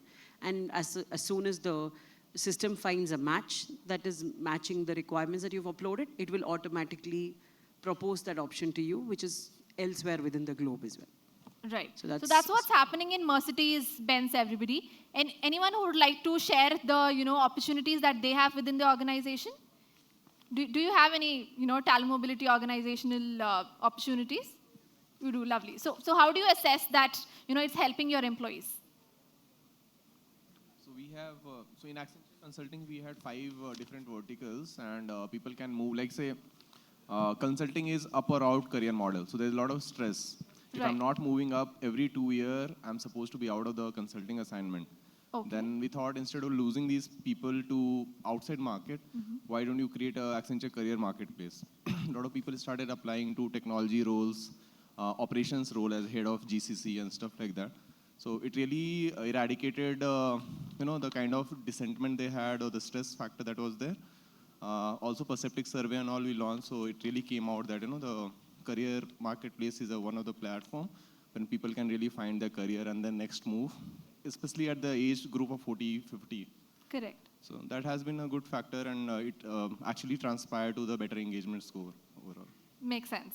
All right. I think that's in their organization, but I think this brings me to the next question, correct? Which is even the employee's role in it, right? So how do you assess the impact of your current organizational culture on the willingness of the employees actually to explore new opportunities within the same organization? Rana, this question goes for you. Right. I think let me actually take a stab at the first question that you asked. Right. It's a little nuanced for different companies, right? When you're trying to assess whether you have the culture for talent mobility. Right. Right. I would take a first principles stab at it in the sense, first think, do you believe in talent mobility, right? Talent mobility is agility of talent, right? Do you believe as an organization, it starts with the founders, right? And this may not be so for very large companies, but I'm saying startups, right? Do the founders, do the founding team believe that talent can be mobile? Do you believe that you can be agile, right? If that's not so, right, then everything is moot, right? Now, take a step forward from there. If you do believe in that, then have you really made any action plans around it, right? Have you taken any policies? Have you made policies, processes? Like she said, have you made any technological tools, advancements for it, right? Because you can believe in it, but if you don't action it, it's pointless, right? Correct. Now, if you have done all of that, right? Now, let's say you believe in it, you've made policies, processes around it, then even then if it's not working, right? Like you said, if I'm assessing, if I'm seeing it's not working, then go deeper into see, is it a people-related problem? Is it a manager-related problem, right? Because a lot of times the managers become the bottlenecks, right? So there's this dirty word, which is talent hoarding. What that means is managers hold on to good talents, right? It's a bias, and it's very easily solvable through conversations, right? So I would sort of assess one after the other. It depends on where the organization is, what the scale of the organization is, right? So start from that. If you go one step deep at a time, right, you can solve, make processes, change mindsets, right? I think that's a good way to sort of bring about talent mobility, because we all understand the impact of it, right? We in our people function, we struggle with showing ROI, right? And ROI Correct. is very easy How to many of us actually struggle with showing our ROIs in our the reports that we are making? Because as an HR, you all said that you directly contribute to the business revenue, correct? How far are your reports showing that? You can also directly show the attrition saved. Like, if anybody is, let's say, putting on the papers, there could be XYZ reason. You can also show an impact as how many people have you retained through giving these many options. Because every time you retain someone by giving any of these options, you're directly saving on the recruitment cost for the replacement as well, and the training cost for the replacement as well. So you're looking at these things. The next thing you look at when you're looking at a new center or a new development, we always look at people who come from a certain geography as well. Mm-hmm. Okay, so I had someone who was from northeast side, and he always wanted to go back on that side. So when we were looking at a branch, he was one of the happiest guy to move there. The career progression, the happiness quotient was high. I didn't have to hire a new person to train. Already a person was trained. The willingness to relocate was very high. At the same time, we had a win-win situation for both of us. So, these things you can directly impact on the cost saved as well when you save the recruitment cost, training cost, new hire cost, multiple costs that you can actually showcase. I think that truly makes sense. Yes, sir. So hi, my name is Varinder. I represent a company called Fortum. We are a government of Finland-owned company into energy sector. Okay. I'll link how talent mobility has helped us contribute to the revenue generation. Yes, please. We launched a platform called iGig. It's a simple SharePoint page that we created. The whole idea behind this is we knew that the gig workforce would come in. So how do we enable gig workforce within the organization? So we said that anybody across geographies, we operate in 15 countries. Anybody across geographies, if you have a project where you want someone else to work in part-time basis, you can launch that project. So what we did was we set up fast charging stations for the electric vehicles, those are coming up. each charger sends us a notification. These are unmanned chargers, unlike the petrol pumps. Right. There are no people there. So each charger sends us a notification every half an hour that I am active and people can come and charge. Now, that was coming through email to us, and it took our IT guy to read all those emails and get it done. Now, we wanted that, can we automate it? So we launched a project that can someone across the geographies contribute to this project and make meaning out of it. There's a lady who was sitting at our Solna office in Stockholm. She volunteered for it, and the whole idea, if you're partnering for it, the manager releases the person for 1 day in a week, which is 20% of the job. So the lady worked with us. She developed a Python programming. Now the data which was coming on email, one email every half an hour from one charger. So imagine 1,000 chargers, 1,000 emails every half an hour. Yeah. Started coming in the form of an Excel report to us. And 2 people who were only busy reading those reports now got utilized in doing some more meaningful work. So imagine the cost that we have saved, and similar, a talent mobility which happened on a project basis, not exactly on a role basis. Makes sense. I think that also, adds a lot. Yeah, that definitely deserved an applause. I think what, the sir here was talking about retention, right, and how much money it can be saved. I'll give an example from the last company I had worked in, right? I'll not name it, obviously. So I had a colleague who was a content writer, correct, a senior content writer. And as he was rightly mentioning, he was also from the Northeast and wanted a remote work. Correct, but the company wasn't ready to give the remote work to him because COVID had ended and they wanted the employees to come back. Makes sense. All right. But when they, the person was willing to be retained, but with a higher price bracket, right? They wanted a salary hike. They didn't give them. And once the person left, he joined another US-based company. The company, this specific company, had to, obviously hire another professional who came at twice the salary which was being offered through the previous, person. And within a year again, this person asked for a 100% hike, which is very unrealistic.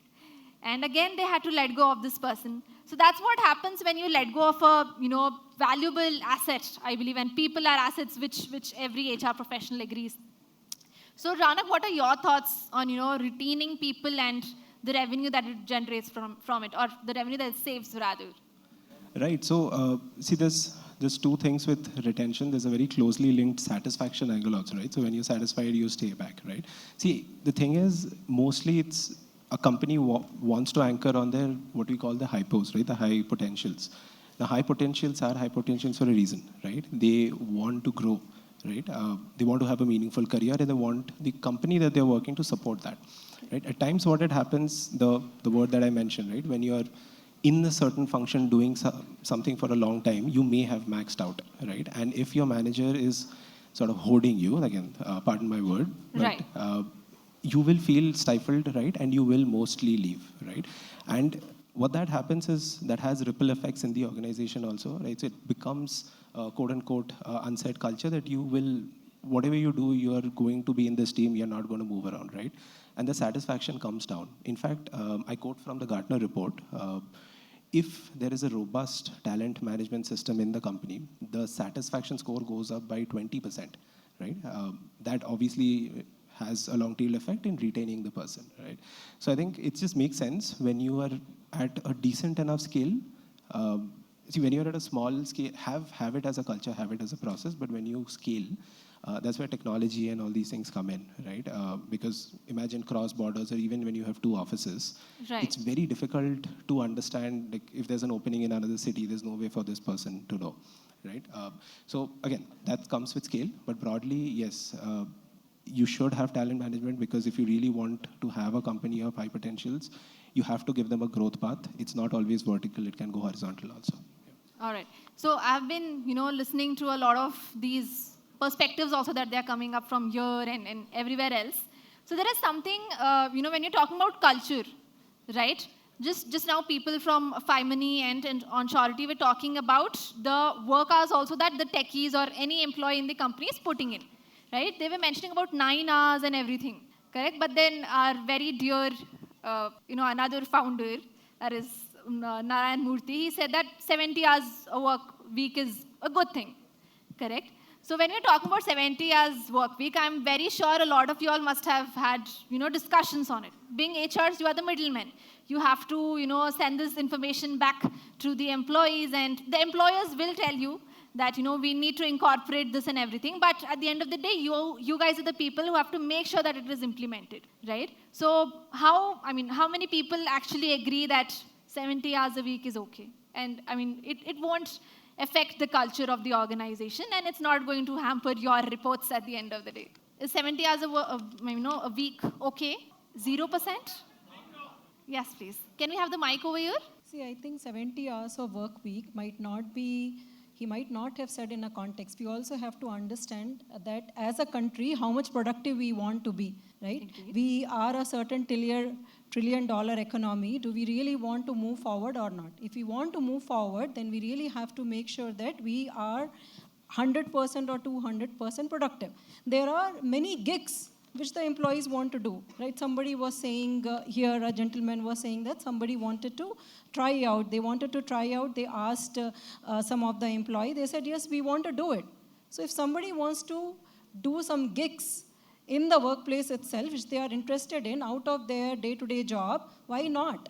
If I want to try out something on my own, I can work more than 40 hours. It could be 80 hours in a week. So I think it needs to be understood probably in a context. He might have said that in a context. And if we really want to do it, then we should do it. If we don't want to do it, then we should say no. But yes, I agree that organizations should not force that, yes, 70 hours of a work week is mandatory for everyone. Because ideally, it is not. And legally, it should not be permitted, ideally. Legally, okay. All right, anyone else who, agrees that 70-hour work is okay, or, wants to give their perspective on it? Because I think, in simpler terms, right, what any of us will understand when we say 70 hours a week is that you have to, devote those hours to the specific organization that you're working in, correct? That is what I think a lot of us understood from that specific statement. But how many founders do we have here? Probably a founder and who is working as an HR professional. Any founders in the house? Right. So I am one of them. And Yes, so I run about 4 different companies, and let me tell you, 70 hours per day, I vouch with what the lady said. Maybe I work even more than that, and that is what has multiplied and grown us. And I have seen that happening with a few of our faculty of the institutions also, who just does not teach, but they go beyond that. And they have become enterprising, and they have grown, and they have become more innovative. Number of hours you put in will directly improve your profits, your revenue, not the employees. So I have a very interesting task here, very interesting one. They are about, out of a batch of 60 students, there are about 6 students who moved out and developed their own gig economy work, and they started working on it. And they have developed acquiring clienteles after clienteles. And when we did a small survey, we found that extra hours put in, of course, with their own interest, not by force or not by the force of an HR of an organization, has given better results and have grown them better. To an economy, if you look at it, wants to grow from developing to develop, I think it makes sense. And I'm sorry, but I beg to differ over there, because again, gig economy. Dr. Nishat, I just Yes, wanted to add, I think a lot of people, you can clearly see a divide when the discussions erupted after that interview of Narayana Murthy ji. Yes. And there was a whole lot of, owner, promoter, founder community vouching for it. And there's a whole lot of, worker community or employee community who Opposing made it. all kinds of memes around it. Right. Right. So there's clearly, you can see interests at multiple levels, right? Right. But I think the core message, and that is because I've spoken to somebody very senior in Infosys, is the hustling culture. I think that is what, and there are a lot of, I think half of the hands went up that they are startup here, right? No startup can be successful by looking at the clock. If anybody has been successful by saying that, okay, 9 to 5, pack up and go home, and I will have a unicorn built, it's impossible. And all these unicorns have made people wealthy in Bangalore. Yeah, you can clap your hands. Today, let me add that. Today, if an average house in Kurmangala costs 8 crore, who are the people who are buying it? People who have got ESOPs, people who have exercised those shares, And why? Because they have put in 80 hours. and they got those shares, that they got partnership in the profits. So it's not only the founder who is taking home money, right? Like we run a very boutique, small, consulting firm, HR consulting firm, but we call it as a growth consulting, right? We hire all kinds of freshers from colleges, we train them and we put them at clients' place, right? And these are clients who say we want to go 3x, we want to grow 5x, but we can't afford a CHRO, right? Now what happens there? These people go there, freshers I'm talking, who have been trained. They look at that company's culture, they work 60, 70 hours, and they get disproportionate incentives, sometimes pretty much more than their fixed pay. But then again, we are talking about smaller companies, or you're a founder, you are one of the founding members of the company. How many actual CHROs or HR heads will agree with that? At least a 500 plus employee size company. It will not work. It will really not work. And because, I understand the hustling culture and all of that, but then we have families to look after. India is, a country which purely believes in family values and spending time with your families and everything. Devoting 70 hours to work, where is the time to actually get back to your home and everything? Yes, please. I'm sure there will be no work-life balance. Yes, please. I'm sure. If George is saying that you'll have to invest about 70 hours in a week, I would differ. George, I'm sorry to say that. I didn't say that. Okay. Yeah. All right, nice. I would differ like that this. because, we all talk about employee engagements. We also Right. talk about work-life balance. We also Correct. talk about employee, doing different activities over and above their work. So, if you're talking about all this activity, and somebody also spoke about saying that it is all about his passion to work, and then you will invest more time about. Manish spoke about it. It is not that passion will indirectly allow him to or make him invest more time. It is all about whether he wants to do that job or not do that job, is what I feel. And we also spoke about the productivity. Now, Right. we as an organization today have come across having variable pay consultants. We have consultants paid on the task. I have 500 variable pay consultants today. Their productivity is 200% than the fixed time employees in my That organization. is a different thing altogether. I think it comes on, in a way, it comes under the gig economy, right? Absolutely. But You still are it's paid about- based on the task that you're doing. It's about the productivity. Now, Right. when you spoke about the productivity, is it that FTE employees or the full-time employees productive or the variable pay consultants productive? But if you talk about the productivity, it is all about who is contributing, whether it is FTE, full-time employees or variable pay consultants. And Right. at the same I time, you think also spoke it about... also makes sense when you're talking about just the gig economy, but not, a bigger company as such.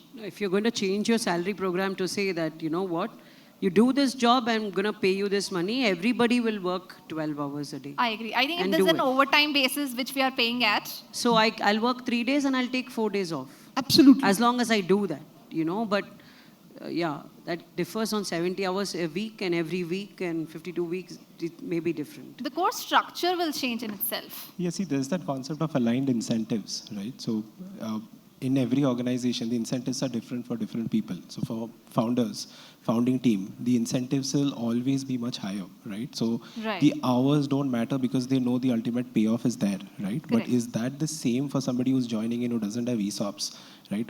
The incentives is growth for them. It's more intrinsic, right? True. But when you are up the ladder, right? When you're our founding team, your incentives are intrinsic as well as extrinsic. You know that you put in those hours and you're going to get such a payoff that maybe after 10 years you don't have to work, right? I'm not taking anything away, right? I'm at the fence about this 70-hour debate because I myself have done it. I've seen people do it. Now I don't do it, right? it's a different thing. Right. But again, I think we have to be very cognizant of incentives and also for founders and founding team to be aware of that themselves, because the conversation that, hey, I am doing it, why aren't you doing it, doesn't play out right? Because the incentives are vastly different for both of you. Right. I think there was somebody who wanted to share their thoughts. Can we have the mic here? 1 second. I'll get back to you. Yes, please. Yeah. I think we keep discussing work with the number of hours and Can you stand up, please, so that everybody can see you? I think we keep, even as HR, we keep saying work in terms of number of hours put, and success really means how much is your take-home package. do we really realize even if 8 hours is really productive? You know, if 9 hours is good enough with a half an hour break or a 45 minutes lunch break, should we not be measuring and looking into the effort put, the output that has happened, and the productivity that has actually happened? As opposed to 12 hours of work, where I could be having 4 smoke breaks, 3 cafeteria breaks, and 2 evening walks, which is very typically our Indian culture. I'm sorry to say I'll get beaten up for that.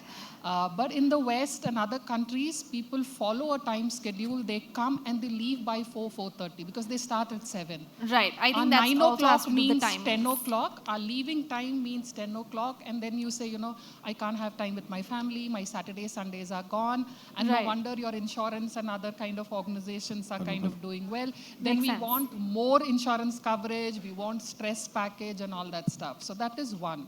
Number 2, I think the 70 hours was really said in a context. So I'm not going to deny that. He's not a slave master. He's an amazing industrialist that the country's Absolutely. had. So he said it in a context. I would say people who want to work more or want to take up more work, irrespective of whether you're an entrepreneur or a regular employee, please do that. But this is what as an HR we need to be understanding about. When X number of employees work 12 hours for a reason, we start expecting others to follow the same rule. And when you're not measuring that up, and when you as a leader are expecting everybody to work 10 hours, go back home and again and log in, that's where the issue happens. So encourage that flexibility that you have, which is what we do. Whoever wants, whoever doesn't want, but then still be collaborative. But to say, be there on Saturday, be there on Sunday, give up your holidays, Right. I think it that doesn't work. truly, makes a sense in a regard that we have a different perspective. Yes, coming up for the last. Yeah. Yes, please. Hi. So yeah, I do run a startup now. My name is Darshan Batija, and I'm the founder of Tomilo Technologies. So as a founder, I do have this perception that, I would want my team to work maybe not 70, but around that kind of a number, right? But see, I have friends in companies where sending formal emails after 6 p.m. is not allowed. And those are multi-billion-dollar conglomerates, right? We're talking about multi-billion-dollar companies which do not allow you to call your employees and team members after 6 or 7 p.m. And then there are companies which are, putting that effort that, 70-hour week is also important. So it's a very intrinsic or extrinsic factor that I'm not sure of. But I'm pretty sure that the way a founder sees the company or a way an HR should, I'm also ex-HR person in an academy, so I've seen that side of the world as well. And I can probably not come to a decent conclusion where the number works, but obviously what the team and the company and the culture decide is something thought through with terms of the growth curve that the company needs at that moment.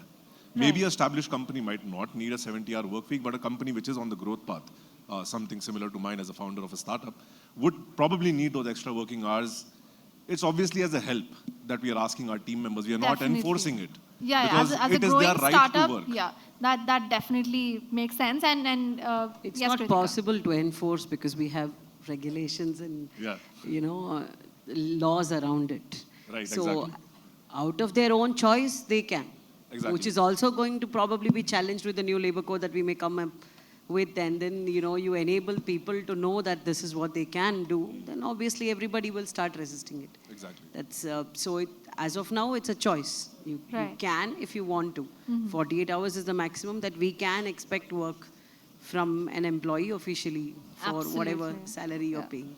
I mean, in view of the time, there is a last question that I would like to ask you. We went a little astray, I think, with the 70 hours and everything. We deviated from the topic a little bit. But then coming back to the topic, I think I would like to know the common challenges that any HR faces, right, when they're trying to impose the talent mobility opportunities within the organization. Because at the core of it, it will help you retain your employees, obviously. There are a lot of benefits associated with it. But still, as we were talking about it, right, a lot of companies don't do it. What are the challenges that you face when you're implementing it? I think Ranak already mentioned it as well. So lack of visibility. If I'm not able to see what are the opportunities that are available in the organization, that definitely is going to be a big challenge for me. Right. Only if it's a group of people who are probably going to be privy to that knowledge, then it will be a challenge. So, for example, in our organization, as I said, we have job postings that are global. So everyone can see it. In fact, you can put a notification if you have any jobs in these countries at this in these functions. Please send me a notification. So you don't have to go and check. Right. Automatically, the email trigger will come to you saying, "Hey, this opening has come today," and you can go ahead and apply if you want. So that is there, and obviously there has to be some support from the leadership, for sure, to ensure that that is taken into consideration. Assuming if Germany wants to employ me, then they will have to take care of visa, they'll have to take care of my family, they'll have to take care of, a home for me, or making me an expat, or whatever contract they're going to propose there. So the company also will have to be equipped to spend that kind of money to be able to invest in that diversity that they are looking forward to, and also take care of the, growth path and career path at different parts of the world. So so support from leadership along with some money and budget, definitely. Right, yes. when you're talking about money and budgets and everything, right, there is one question that I usually ask at every fireside chat to the audience, right? And that question is, what is your primary motivator to work? As an HR, correct? What is your primary motivator to work? What motivates you to, come every day to office? What motivates you to work? Your ikigai. Sorry? The impact that you're creating on the organization. Okay. Learning. A little diplomatic. Hi. Learning. Again, who said it? Learning. Okay. Learning is a motivator for me. As long as I feel that I'm learning something new, it's a big motivator. Okay. I'll be very honest, guys. My sole motivator to work is money. Okay. I'm very happy that I'm getting my salary. And I think that's true for everybody. Come on, don't lie. I don't think it's just your learning opportunities and all of that which is, motivating you to work. The primary motivator will be money, because at the end of the day, you have needs and necessities. Ma'am, you doesn't agree? The primary motivator. Obviously, that's not the only motivator. I love my team members and everything, but my primary motivator is money, right? And there was this other conclave that I went to, and when I asked them this question, they said their primary motivator to work is their boss, which I don't know how it makes sense, because a lot of times the primary motivator to resign is the boss. If resigning is the boss, then attraction also should be the same, right? Correct. Yeah. So I'm sure it works both ways. If Absolutely. I leave a bad boss, I will not leave a good boss. But then they said that's the primary motivator.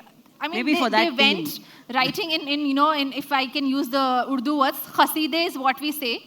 So they go ahead writing, poems on their bosses that they are so good and everything. Anybody who thinks that primary motivator is their boss? You? Oh, lovely. She's so excited. Yes, please. One of the companies that I've worked, that is Wipro. And in Wipro, we used to have written it all over the walls, everywhere in the organization. People don't work for the company, they work for the managers. And people don't leave the company, they leave the managers. So, it was embedded in the culture that we had out there. In fact, in Wipro, one of the incentive as a team leader I used to get is a retention incentive. Oh, good. That how less people resign in my team is the incentive that I would get every quarter. That's a wonderful measurement way. So that was one of the measurement criteria, that how well I'm managing my team. Right. Ma'am over there was also trying to say something. That's the same thing. All right. You also worked in Wipro? Because not with Wipro, but with Xander Talent. Basically, you should have a very good boss, right, who motivates you every day to come and do your job. Why should a boss motivate you to work? I'm sorry, but we are running out of time here. I love the discussion that's happening. Love to explain it though. Nisha, I would like to add one thing. Yes. Earlier we were discussing Maslow's. So you are saying primary motivator for you is money. Yeah. But that is psychological need. Once that is addressed, after that you look for new things, right? Which is why I said primary. So primary for them, it's not no more primary, because all their needs and everything is addressed. Now they are looking only for it could be learning, it could be boss, it could be anything, because now they don't, that is not, the money is not their primary need. So right, I think primary need for me, okay, you agree with her, okay, my primary need is still money. That's the same for everyone. Would you work for free? I don't think anybody would do. Anybody will work for free unless and until you are working for someone else and it's not your own organization. Then I'm sure none of us will work for free. Go to office, give 70 hours a week or whatever and work for free. So what they're trying to say is money is a default. Right. Whether you like it or not, you're going to get it. But say, for example, you're going to get a little bit more money. Would you leave the current organization, the current boss? And will that be a motivator for you to leave the job? May not be for a lot of people. Right. I mean, that truly makes sense. I mean, do you still agree? I think that's what we were talking about, right? Like, where we don't... I've seen people worked in organizations where they've worked for 25 years in the same organization and all. True. And I'm sure they had opportunities, they had offers from other companies, but I'm sure there was something else that was motivating enough for them to be in the same organization. Yeah, Either right. their Obviously, you boss- know, the attachment and everything is still there. Yeah, so there are other motivators other than money, for sure. Absolutely. But Maybe you know, we are if you're not... talking about the first thing. Maybe the two of us are not part of that.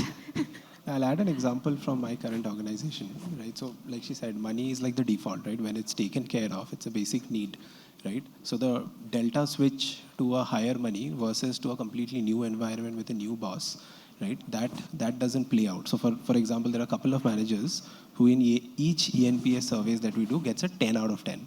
Right now, 10 out of 10 is crazy. That's literally not possible. So I spoke to the team, right? And the what I understood, what I took away from that is, they're like, this manager has groomed me from when I just started, right? When I was just fresh out of college to today, they are drawing, you know, and they come from humble beginnings. And then I'm drawing great packages, I'm managing big teams, right? And my career trajectory is here purely because of this one person. And this is Right, not... when you're talking about mentors and everything. Yeah, and it's multiple companies. So wherever this person has left, they have followed, right? So there's Correct. sort of the tribal thing that happens. But again, it's not for everyone, right? It happens in certain sections, certain teams. Absolutely. I think that's a very valid point over there. And you know, the conversation can go on and on, I think, when we're talking about this specific topic. I would like to know your thoughts as well on it. But in view of the time, there is a QR code which is outside your you know, booths and everything. Outside the hall, you have a QR code there, which leads you to a WhatsApp group. And we can have all the conversation that there is about this about this topic over there, right? So that being said, thank you so much, Ranak and Kritika, for having this conversation with us.